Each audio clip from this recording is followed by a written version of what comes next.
Alright, let's go. Alright, let's take a look at our weather forecast today.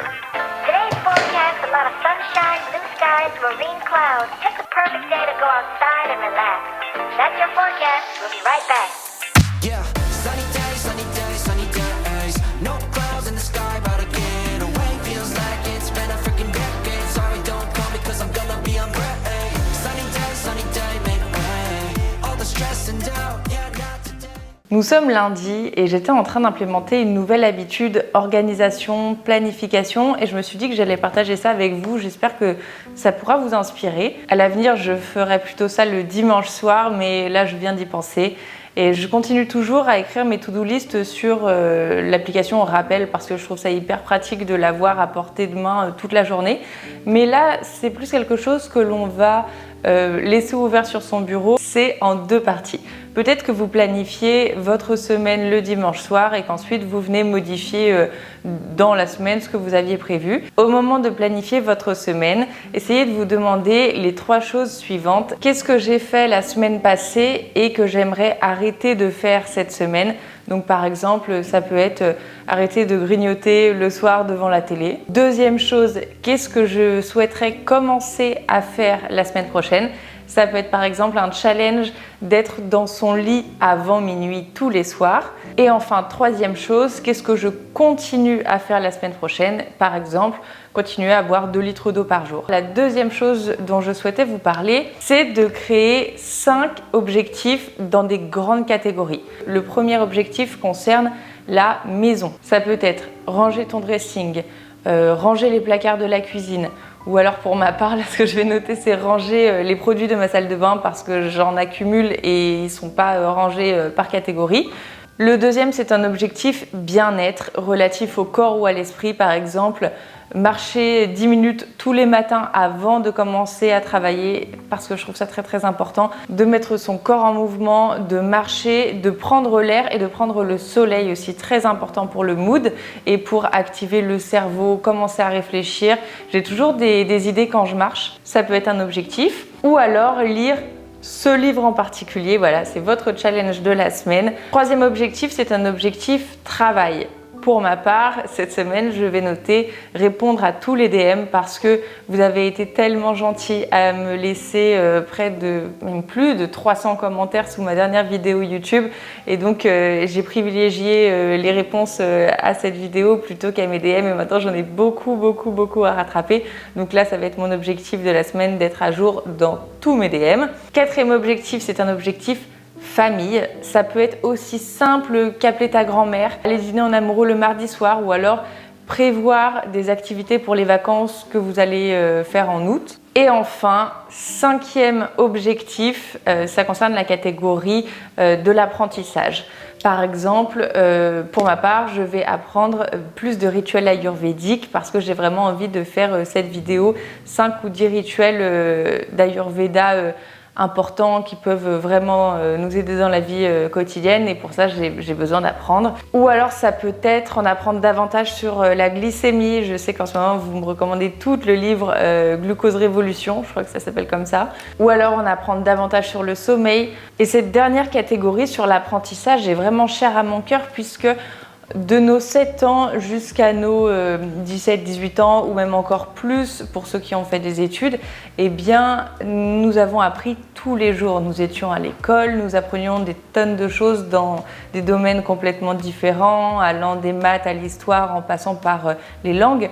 Et puis du jour au lendemain, nous nous sommes mis à travailler dans la vie active et puis nous faisons peut-être des tâches un petit peu redondantes que nous connaissons par cœur et nous avons soudainement arrêté un petit peu d'apprendre, de stimuler notre cerveau avec de nouvelles choses. Et pour moi, l'apprentissage, c'est super important parce que c'est excitant, c'est grisant pour la confiance en soi, c'est excellent. Donc voilà, ces 5 catégories. Et pourquoi ces 2 types d'organisation sont assez intéressants ? C'est parce que nous avons tendance à être beaucoup plus durs que sympas avec nous-mêmes. À la fin de la journée, tu vas pas te dire ah chouette, j'ai réussi à faire ça. Tu auras plus tendance à te dire mince, j'ai oublié de faire ça. Donc le fait de noter noir sur blanc et de cocher à la fin de la semaine te permet de te rendre compte que tu évolues. Encore une fois, la pire chose pour un être humain, c'est de stagner. Tu peux avoir des phases de contraction et des phases d'expansion. On en a tous. C'est exactement comme la vague qui vient, qui se replie, etc.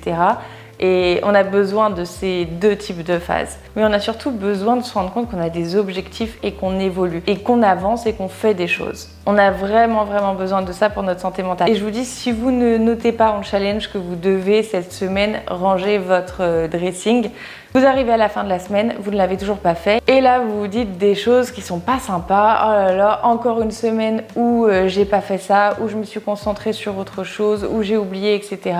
Je vous montre ce que ça donne. Alors, j'arrête les livraisons de repas à domicile, bien que je sois beaucoup plus raisonnable qu'avant.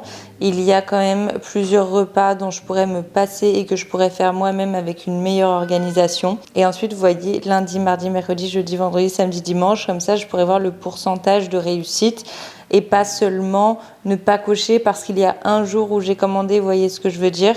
Faut pas non plus que ce soit une habitude culpabilisante, mais plutôt encourageante ou alors simplement pour constater les faits. Ensuite, je commence à aller au lit avant minuit. En ce moment, j'ai tendance à me coucher un petit peu tard, à faire du montage. Et je continue à lire tous les jours parce que ça m'aide énormément. Donc voilà, je veux vraiment prendre un temps chaque jour pour la lecture.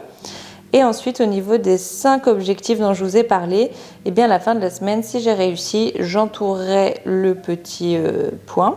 La maison, je vous l'ai dit, je dois ranger tous les produits dans ma salle de bain.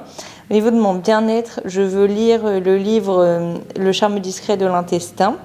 Au niveau du travail, je veux rattraper, comme je vous l'ai dit, tous mes DM. Famille, je dois absolument appeler mamie. Ça fait 2 semaines que je dis que je dois l'appeler et je ne l'ai toujours pas fait. Et apprentissage, je vous l'ai dit, des petits rituels d'Ayurveda. Voilà ce que ça donne, si ça peut vous inspirer. You're framing your mind with energy and you're not draining yourself. This is an important tip. 10 minutes and ask the question repetitively. Experiment with it. Choose just 1 out of the 6 that I've shared and try it out. J'ai acheté un cadeau pour mon copain. C'est pour mettre sur son ordinateur parce qu'il fait beaucoup de visio avec des clients et il empile des boîtes comme ça. Et voilà, ça se présente comme ça.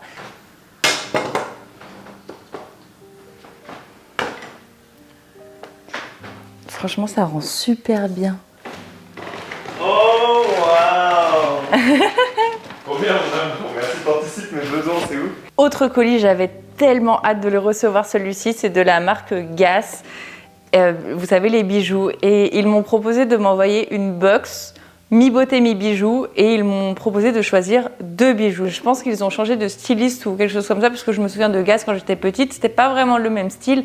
Là, j'étais amoureuse de tout ce qu'il y avait sur le site, donc c'était difficile de choisir, mais j'ai choisi 2 bijoux magnifiques. Et alors, dans cette box, il y a Ensoleille-moi, c'est une huile scintillante. Elle est sublime, regardez. Ensuite, il y a un parfum, le parfum Ensoleille-moi. Oh là là là là, ça sent la plage, ça sent l'été.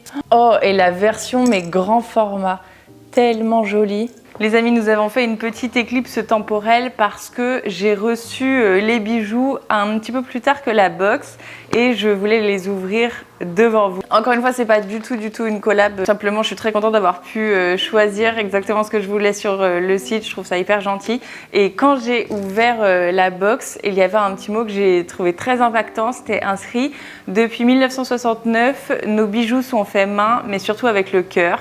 Et j'ai trouvé ça très mignon. Voilà les 2 petites boîtes. C'est drôlement bien emballé. Il est magnifique. Tellement raffiné, j'adore.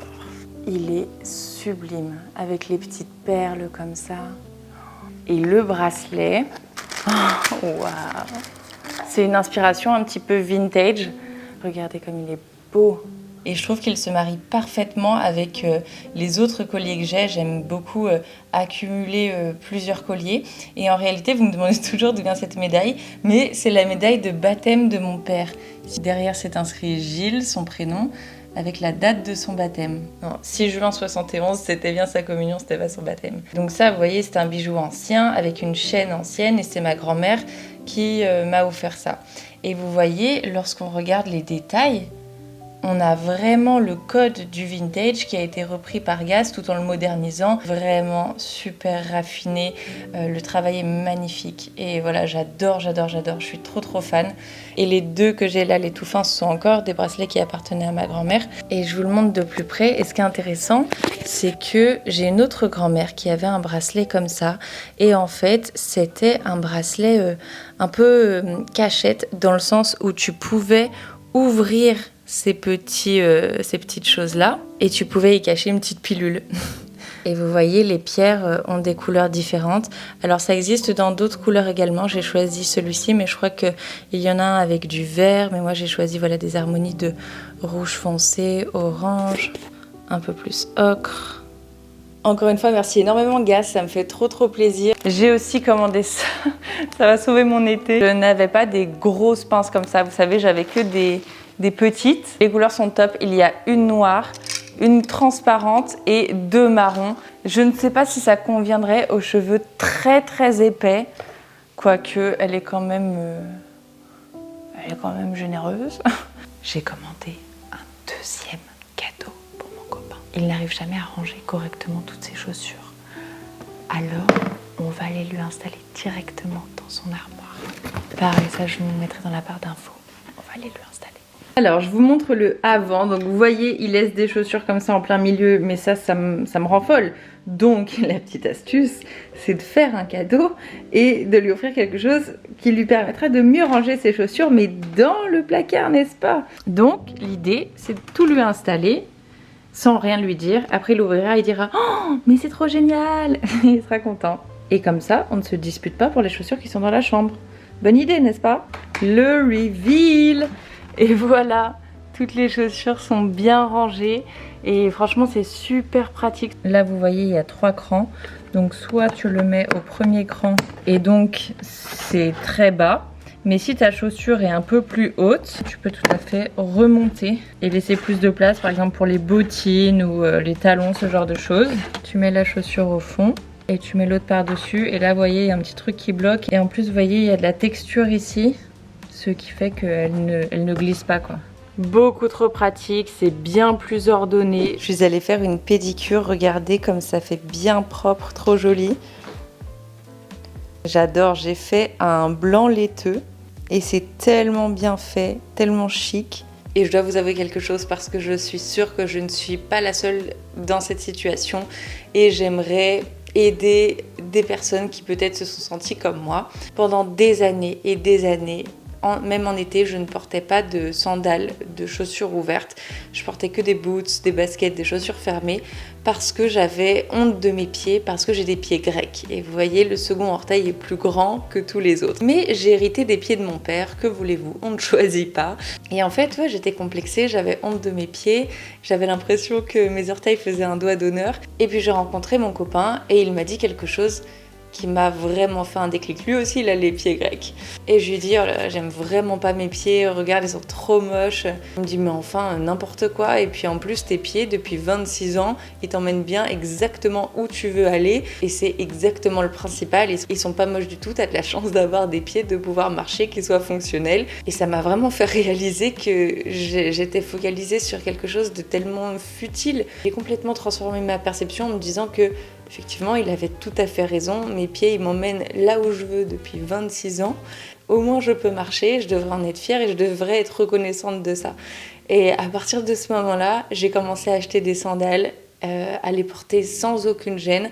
Je suis allée me faire des pédicures pour que ce soit bien propre, bien net. Et voilà, je voulais vous inspirer aujourd'hui si vous avez ce complexe, si vous avez, comme moi, ce petit blocage de ne pas vouloir porter de chaussures ouvertes parce que vous trouvez que vos orteils sont moches. Rappelez-vous qu'ils vous portent et qu'ils vous emmènent exactement où vous voulez depuis votre naissance. J'ai enfin trouvé des cache-pots, grâce à vous d'ailleurs. Regardez comme c'est beaucoup plus joli. Il faut que j'enlève une petite étiquette qui est là-bas.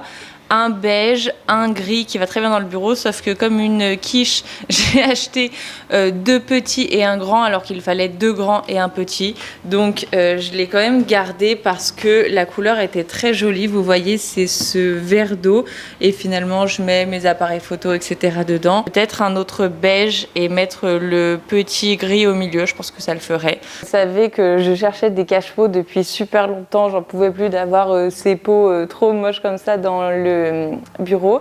Et je vous ai demandé vos recommandations et finalement vous avez été des dizaines et des dizaines à me recommander H&M Home. Et c'est vrai que j'y vais jamais pour des raisons éthiques. Là j'ai regardé et effectivement c'était très très joli et je me suis dit bon, je vais faire une petite entorse. Et je me suis dit bon quitte à faire une commande, je vais regarder ce qu'ils ont d'autre. Et j'ai trouvé des choses également très chouettes en déco et également 2 pantalons qui sont très cool et c'est tellement rare pour moi d'avoir des pantalons qui m'arrivent jusqu'en bas des jambes que je les ai commandés également. Je vais vous montrer tout ça. J'ai également trouvé ces coussins en lin qui sont magnifiques. À l'origine c'était pour mettre sur mon lit mais ça ne va pas tout à fait avec les draps taupes que j'ai en ce moment. Avec des draps blancs ça sera très très joli.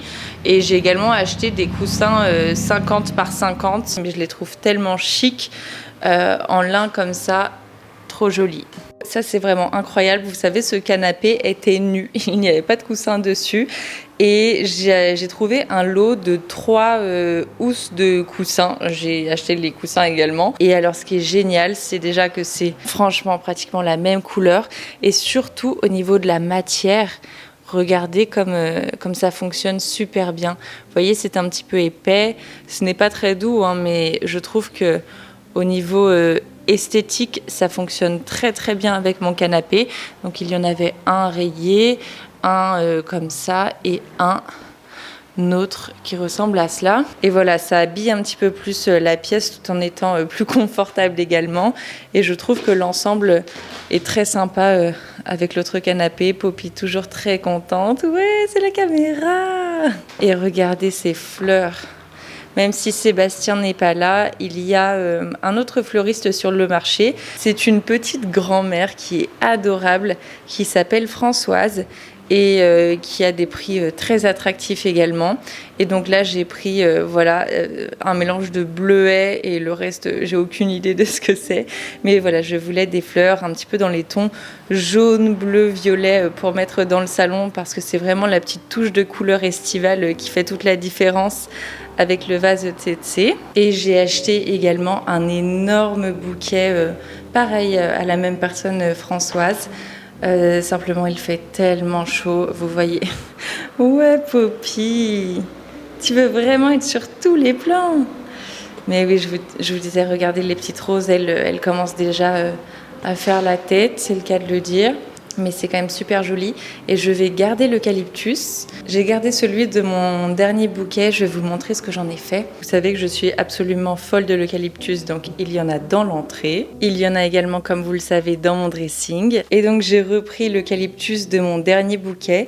Ne le jetez pas, vous pouvez tout à fait le faire sécher. Et je l'ai mis dans ce vase que j'ai chiné au puce. Et bon, il n'y en a pas énormément, mais justement, je vais prendre l'eucalyptus du bouquet de ma cuisine pour compléter ensuite. Et je trouve ça super joli avec la petite vierge derrière que maman m'avait offerte. Voilà, elle est sous les branches d'eucalyptus. Je trouve ça très serein, très sympa. Et comme vous le savez, je suis folle des vases, mais je pense que c'est limite génétique parce que ma maman, pareil, a une collection incroyable de vases et j'en ai acheté un nouveau. C'est le dernier article déco que j'ai acheté chez H&M Home. Et voilà le vase que j'ai trouvé qui est, comme vous le voyez, complètement asymétrique. Voilà, il fait à peu près la même taille que l'autre. Bon, je l'aurais préféré un petit peu plus fin, mais au moins il ne va pas se casser. Il n'était pas super onéreux et pour le coup je le trouve vraiment original. J'en avais aucun de ce style et j'ai trouvé deux pantalons qui me plaisaient beaucoup. Le premier, c'est un pantalon noir, un petit peu taille basse comme ça, et il est entre le jogging et le pantalon. C'est pas vraiment, je pense pas que ce soit du lin, mais c'est une matière qui y ressemble énormément. Et il est élastiqué comme ça, il a des poches, mais après vous voyez l'arrière, il n'y a pas de poche derrière ni rien. mais il est super fluide, très agréable et pour l'été, je trouve ça très sympa. Et pour les filles comme moi qui sont grandes, qui ont des grandes jambes, encore une fois, je mesure 1m76, et bien c'est vraiment pas facile de trouver des pantalons qui sont très longs. Et voilà, celui-ci, je le trouvais très sympa, donc c'est le premier que j'ai pris. Celui-ci, je l'ai pris en taille S. Et le second, c'est celui-ci. C'est bien parce que c'est une matière qui ne se froisse pas vraiment. Il a 2 poches ici qui sont assez bien travaillées. Au bout des petits cordons, il y a ces petits détails argentés sympas. À l'arrière, il y a une fausse poche. Je l'ai pris en taille S également, je vais vous l'essayer. Et voilà pour le pantalon beige qui est pareil, bien long comme vous pouvez le constater, super agréable à porter. C'est un beau beige, c'est pas un beige trop jaune ou trop rosé, c'est plutôt un grège, à la fois sport cool tout en restant chic à mon sens. Et voilà, j'aime beaucoup. Donc merci pour la recommandation. C'est clair que je ne vais pas commander chaque mois, mais voilà pour ma petite entorse. Je voulais vous parler de quelque chose qui n'est pas des plus glamour, mais bon, mon but sur ma chaîne, c'est de vous aider. Et donc si ça peut aider ne serait-ce qu'une personne, alors c'est super. Vous aurez sûrement remarqué que depuis quelques jours dans le vlog, j'ai de l'herpès labial. J'ai ça depuis que je suis toute petite. C'est un virus que l'on attrape souvent dans l'enfance, qui ensuite sommeille en nous et qui revient de manière chronique avec le stress, la fatigue et pour ma part surtout les changements de climat, notamment lorsque je vais au ski ou lorsque je vais au soleil, j'ai très souvent l'herpès qui revient. Et c'est assez dérangeant parce que non seulement ça reste assez longtemps, c'est pas très esthétique et en plus ça peut faire mal, gratter, etc. Forte de toutes ces années d'expérience avec le bouton de fièvre, ah oui ça peut également subvenir évidemment comme son nom l'indique avec la fièvre, eh bien j'ai trouvé des huiles essentielles qui fonctionnent très bien parce qu'au début je mettais, vous savez, la petite crème qu'on nous vend en pharmacie mais qui honnêtement ne fait pas grand chose. Et comme vous le savez, je suis fan des huiles essentielles et parce qu'elles ont une action incroyable. Donc les huiles essentielles qui fonctionnent très bien. Celle qui fonctionne le plus sur moi, c'est l'huile de Ravinsara, l'huile essentielle de Ravinsara. Une autre qui est géniale pour l'herpès labial, c'est la menthe poivrée et également l'huile essentielle de Niaouli. Vous pouvez soit essayer s'il y en a une qui fonctionne mieux qu'une autre sur vous. Pour ma part, voilà, c'est l'huile de Ravinsara, mais vous pouvez tout à fait créer votre propre mélange. Vous mélangez les 3 huiles essentielles et vous appliquez à l'aide d'un coton-tige 5 fois par jour pendant 3 jours à peu près et ça va disparaître. Et ensuite, si vous voulez faire cicatriser, l'huile de lavande aspic ou de lavande fine fonctionne très bien. Ces huiles essentielles, pour traiter l'herpès labial, vous les appliquez directement pures, sans huile végétale. Si vous êtes adulte. Et en général, on déconseille l'application des huiles essentielles pures sur notre peau. Et voilà, l'herpès est une exception. Si vous mélangez ces huiles essentielles dans une huile végétale, il n'y aura pas une action aussi efficace. Appliquez dès les premiers signes et comme ça partira beaucoup plus vite.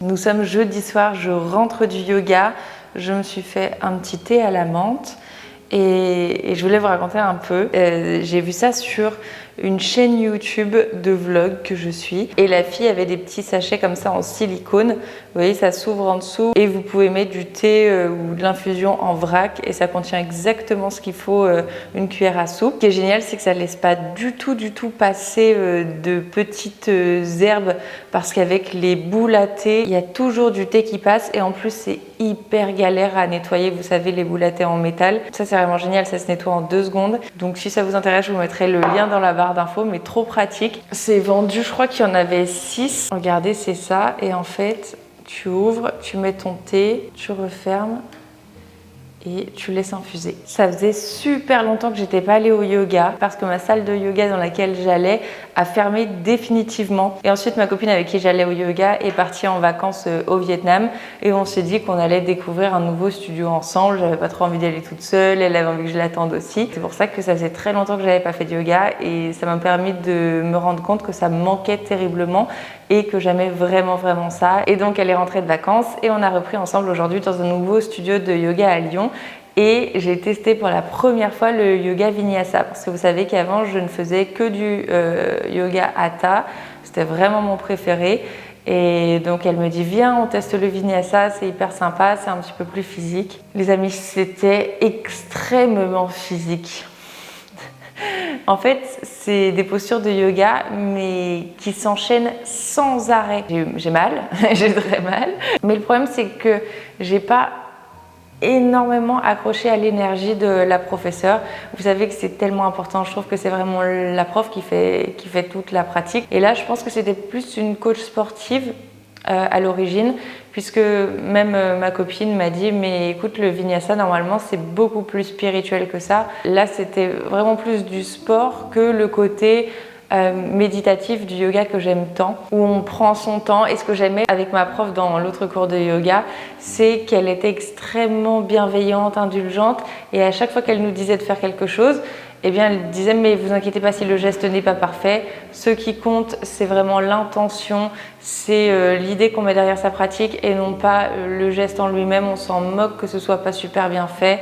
Elle venait quand même essayer de nous corriger pour pas qu'on se fasse mal, mais c'était d'une bienveillance absolue, sans aucun jugement. Et là, pour le cours qu'on vient de faire, il me manquait ce côté un petit peu bienveillant, spirituel, et le lien en fait entre le corps et l'esprit.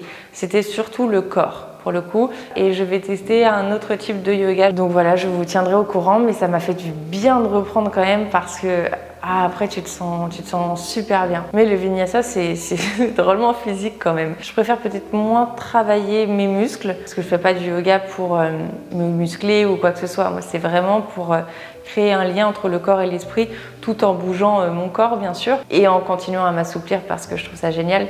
Mais voilà, je fais pas du yoga pour une pratique sportive intensive. De ce fait, je pense que le vinyasa n'est pas vraiment fait pour moi. Écoutez, mon petit thé à la menthe a bien infusé, je pense. Délicieux. Je vais préparer le dîner et puis on se retrouve demain. Poppy toujours là.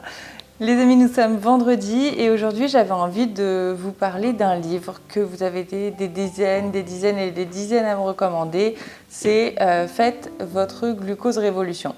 Et pour tout vous avouer, pour être 100% honnête avec vous, je ne voulais absolument pas l'acheter pour plusieurs raisons. La première, c'est que la couverture me rebute. Je n'ai pas l'impression d'être la cible. Ensuite, c'est inscrit la formule scientifique efficace pour perdre du poids et retrouver votre énergie. J'ai absolument pas envie de perdre du poids et mon énergie est très bonne en ce moment. Et pour couronner le tout, eh bien, il y a l'une d'entre vous qui m'a dit « J'ai lu ce livre, j'ai terminé et ça m'a énormément fait penser à ta vidéo « Comment arrêter le sucre ». Et je me suis tout simplement dit que j'allais rien apprendre parce que le glucose, la glycémie, j'ai lu ça de long en large et en travers, des articles scientifiques en anglais, en français. Et je pense savoir déjà beaucoup de choses à ce sujet. Et je me suis dit, Marie, arrête-toi. Là, c'est vraiment ton ego qui est en train de parler. En réalité, nous passons notre vie à confirmer nos propres croyances déjà existantes. Même quand nous cherchons une information, nous allons l'orienter de telle sorte à ce qu'elle confirme nos propres croyances. Par exemple, si tu aimes le café, tu vas chercher sur internet, est-ce que le café est bon pour la santé? Et tu vas trouver qu'il est bon pour la santé parce qu'il y aura des arguments. Si tu n'aimes pas le café, tu vas chercher sur internet, est-ce que le café est mauvais pour la santé? Et là encore, tu trouveras des arguments en ton sens. Notre point de vue, notre perspective est toujours sélective. On ne voit que ce qui nous prouve que nous avons raison. Et même dans vos amis, vous allez avoir tendance à être amis avec des gens qui partagent vos croyances, qui partagent vos valeurs. Et lorsqu'une personne n'est pas d'accord avec ce que vous dites ou vous dit que vous avez tort sur un sujet, on sent une certaine colère monter en nous parce qu'on est persuadé d'avoir raison. C'est purement humain, on a tout ça en nous. Donc je voulais vous en parler parce que je pense que c'est important d'en avoir conscience, mais surtout ça va nous permettre de nous challenger. Et c'est en ce sens que je me suis dit non, il faut que j'aille au-delà de ce que je crois savoir et il faut que j'achète ce livre parce que j'apprendrai des choses. Et par exemple, vous pouvez discuter avec des personnes qui ont un point de vue complètement différent du vôtre. Par exemple, politique, religieux, ce genre de discussion un peu houleuse où les gens ont souvent des avis très arrêtés, et essayer de se mettre à la place de l'autre.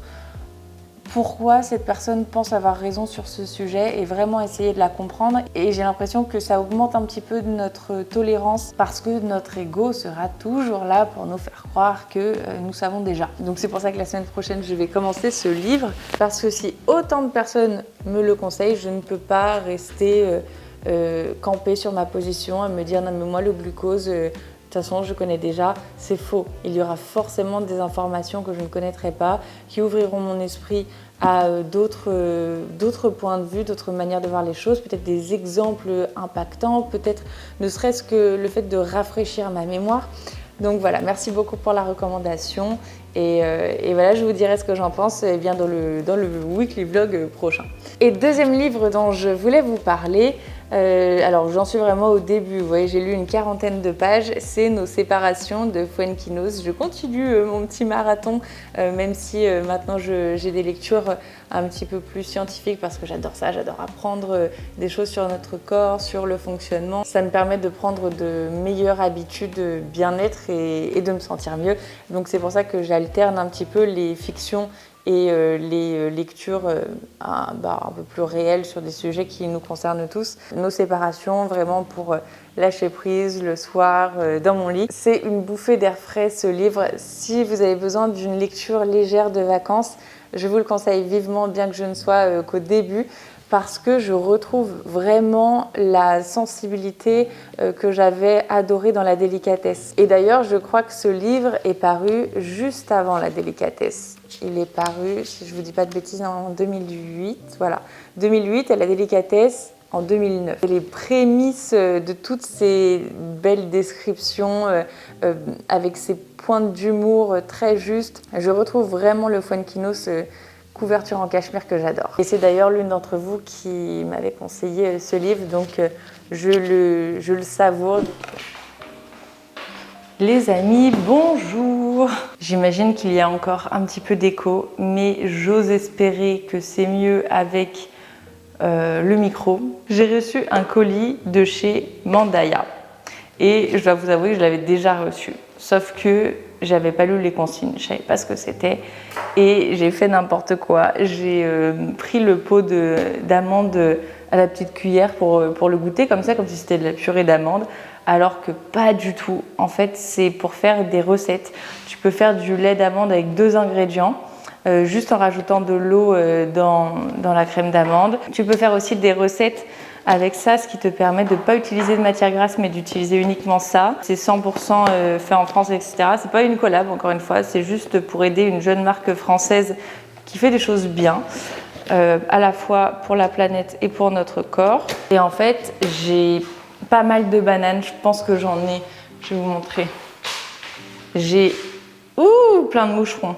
1, 2, 3, j'ai 4 bananes et donc c'est exactement parfait pour faire un banana bread. Et comme vous le voyez, elles sont bien mûres et c'est génial parce que plus c'est mûr et plus le banana bread sera sucré, moins on aura besoin de mettre de sucre. Et apparemment, on va pas avoir besoin de mettre de matière grasse non plus puisqu'on va pouvoir utiliser ça. Et ça ajouterait également apparemment un côté beaucoup plus onctueux, plus crémeux. Ça se présente comme ça dans ce petit pot. Le premier intérêt de ce petit pot de crème, c'est de verser une cuillère comme ça de crème d'amande, d'ajouter 1 litre d'eau, de mixer et ça fait ton propre lait d'amande. Et je vais suivre la recette de ma copine Esther. Je vous l'inscris juste ici si vous voulez faire une petite capture d'écran. Un petit podcast. Bon là vous pouvez voir la différence dans la cuisine entre le micro et pas le micro. Normalement ça s'entend un petit peu.